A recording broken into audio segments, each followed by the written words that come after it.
कुणाल कामरा के स्टूडियो में तोड़फोड़। उद्धव गुट के नेता संजय राउत ने कहा, एक व्यंग्यात्मक गाने के शिंदे गैंग को लगी मिर्ची। देवेंद्र जी आप कमजोर गृह मंत्री। यूपी में बीजेपी सरकार के 8 साल पूरे। सीएम योगी आदित्यनाथ आज करेंगे प्रेस कॉन्फ्रेंस। बीजेपी मनाएगी उपलब्धियों का उत्सव। यूपी में जनसंवाद करने की भी है तैयारी। यूपी में बीजेपी सरकार के 8 साल होने पर मंत्री बेबी रानी मौर्य ने कहा, पिछले 8 साल में यूपी में हुआ अद्भुत परिवर्तन। राज्य में अब है कानून का राज। कांग्रेस नेता आराधना मिश्रा ने बीजेपी सरकार को बताया फेल। कहा, बीते 8 साल में कुछ भी नहीं किया, ऐसे में अपने ही वादे पूरे नहीं कर पाई यूपी सरकार।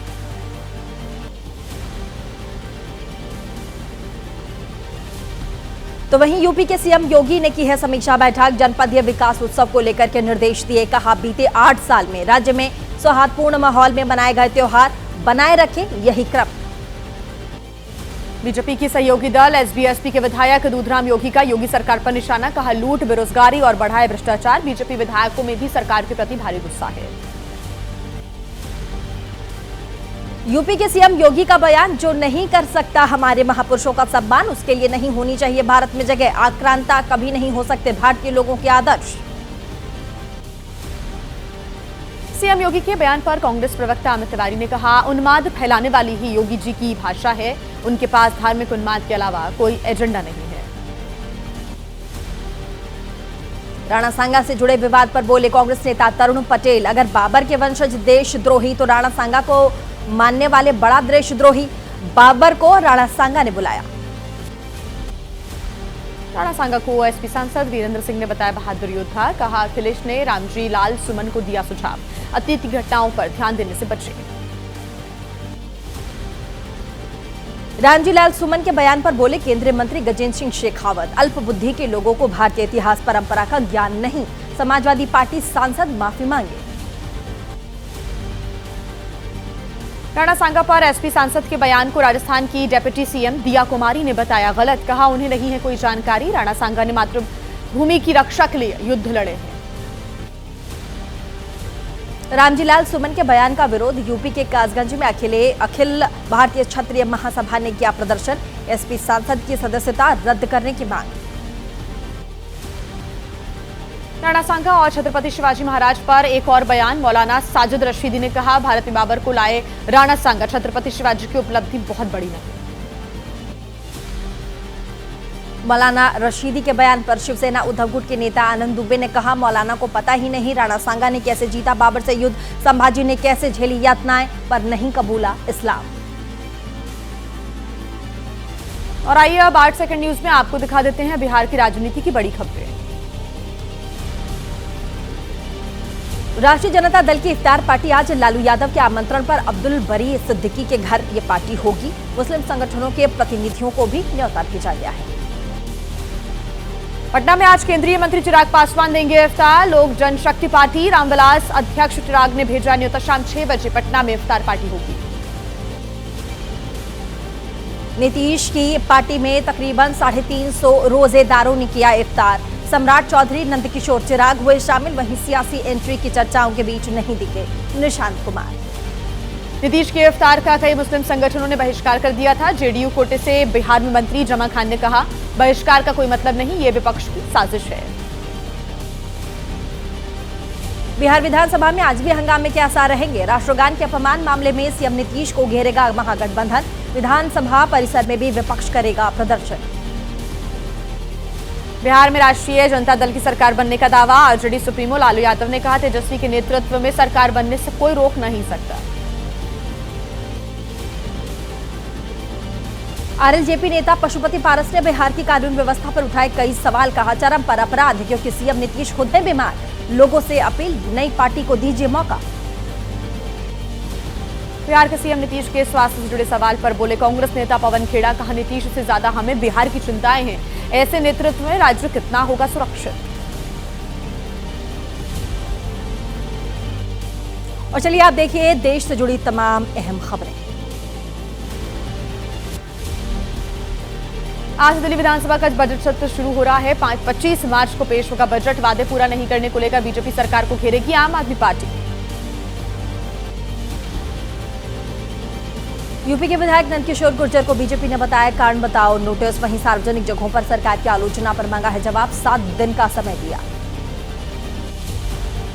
कलश यात्रा के दौरान बीजेपी विधायक नंदकिशोर गुर्जर से अभद्रता के आरोप लगे हैं। मेरठ में गुर्जर समुदाय के लोगों ने विरोध प्रदर्शन किया, करप्ट अधिकारियों पर कार्रवाई नहीं करने का भी आरोप लगाया। यूपी के डिप्टी सीएम केशव प्रसाद मौर्य ने कहा, राम यात्रा के दौरान लोनी में गलत हुआ, दोषी अधिकारियों पुलिसकर्मियों पर होगी कार्रवाई। जस्टिस वर्मा के घर के बाहर फिर मिले जले हुए नोट। एबीपी न्यूज की टीम को मिला एक कॉर्नर में 500 रुपए का जला हुआ नोट। एनडीएमसी के लोगों को भी मिली थी जली हुई करेंसी। कथित कैश कांड के बीच समाजवादी पार्टी प्रमुख अखिलेश यादव ने कहा, उत्तराखंड में भी दिखे थे कई 100 करोड़ रुपए, लेकिन आज तक पता नहीं लगा किसका था पैसा। कथित कैश कांड पर कानून मंत्री अर्जुन राम मेघवाल ने कहा, सुप्रीम कोर्ट की 3 सदस्यीय समिति पूरे मामले की जांच कर रही है, रिपोर्ट आने पर मामले पर करेंगे बात। वक्फ संशोधन विधेयक के खिलाफ मुस्लिम संगठनों का देशव्यापी आंदोलन। एआईएमपीएलबी ने कहा, 26 मार्च को बिहार विधानसभा, 29 मार्च को आंध्र प्रदेश विधानसभा के सामने प्रदर्शन करेंगे। नई शिक्षा नीति के विरोध में छात्र संगठनों का प्रदर्शन आज जंतर मंतर पर निकालेंगे एक विशाल रैली। इंडिया गठबंधन के दलों और लेफ्ट से जुड़े छात्र संगठन होंगे शामिल। सांसद कपिल सिब्बल ने कहा, चुनाव आयोग का काम इतना खराब हुआ कि लोगों को उठ गया भरोसा। इलेक्शन कमीशन सहित कई संस्थानों पर अब लोगों को भरोसा नहीं। जम्मू कश्मीर के राज्यपाल मनोज सिन्हा का बयान, राज्य की फिल्म पॉलिसी में किए गए कई जरूरी बदलाव, फिर से बढ़ी बॉलीवुड की दिलचस्पी, शांति रहने पर होता है विकास। और भाषाई विवाद पर तमिलनाडु बीजेपी अध्यक्ष अन्नामलाई ने कहा, यूपीए सरकार में थी हिंदी तीसरी कल्पसरी भाषा, अब दूसरी भाषाओं को मिली जगह, त्रिभाषा नीति को बड़े पैमाने पर मिला समर्थन।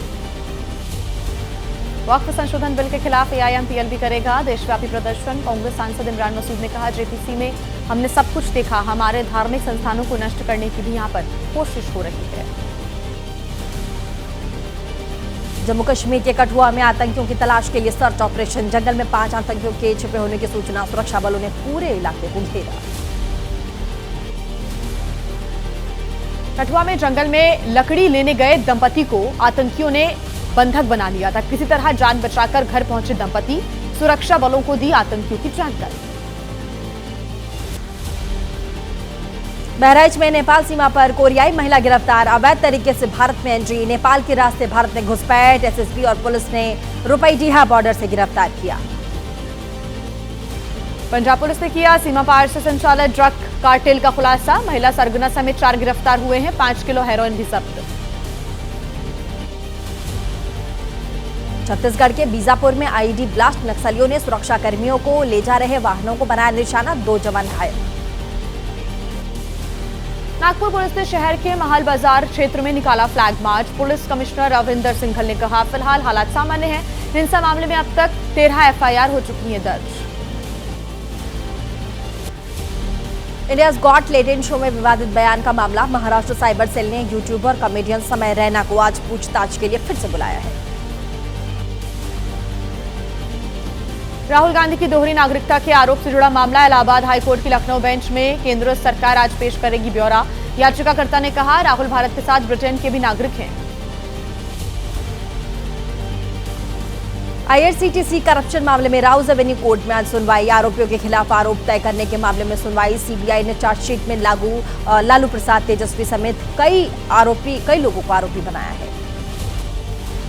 नाबालिग लड़की से रेप की कोशिश से जुड़े मामले में आज सुप्रीम कोर्ट में सुनवाई। इलाहाबाद हाईकोर्ट के विवादित फैसले को लेकर दायर की गई थी याचिका पर सुनवाई होनी है आज। महिलाओं की सुरक्षा से जुड़ी याचिका पर सुप्रीम कोर्ट में होगी सुनवाई। याचिका में सार्वजनिक इमारतों, जगहों पर सीसीटीवी कैमरा लगाने समेत कई मांगे। 2021 के सरोगेसी रेगुलेशन एक्ट के प्रावधानों के खिलाफ सुप्रीम कोर्ट में सुनवाई। याचिकाकर्ताओं ने कानून को मौलिक अधिकारों के खिलाफ बताया।